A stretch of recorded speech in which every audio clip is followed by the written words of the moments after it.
વાત રાજકોટની કરીએ। રાજકોટમાં સ્કૂલ વાન ચાલકે હેવાનિયતની હદ વટાવી।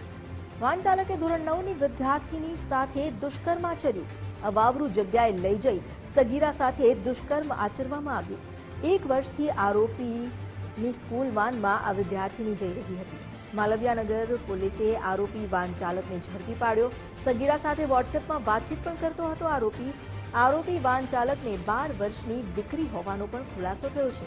પોલીસે દુષ્કર્મ સહિતની કલમ હેઠળ ગુનો દાખલ કરી આગળ તપાસ શરૂ કરી।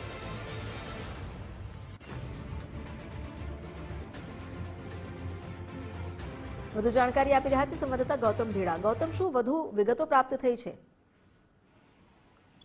જે ચોક્કસ રાજકોટ શહેરમાં માતા પિતા માટે એક લાલ બત્તી સમાન કિસ્સો કહી શકાય એવી ઘટના સામે આવી છે કે ધોરણ 9માં અભ્યાસ કરતી છાત્રા છે તેના ઉપર જે સ્કૂલ વાન ચાલક છે તેણે જ દુષ્કર્મ આચર્યું છે। 35 વર્ષીય રમેશ ખરા નામનો જે સ્કૂલ વાન ચાલક છે તેના દ્વારા 14 વર્ષીય સગીરા છે તેનો એકલતાનો લાભ ઉઠાવી અને સ્કૂલ વાનમાં જ દુષ્કર્મ ગુજર્યાની ઘટના સામે આવી છે। રાજકોટના માલવિયાનગર પોલીસ મથકમાં આ સમગ્ર મામલે જે ફરિયાદ છે તે દાખલ કરવામાં આવી છે ને સમગ્ર મામલે જે આરોપી છે તેની પણ અટક કરી લેવામાં આવી છે।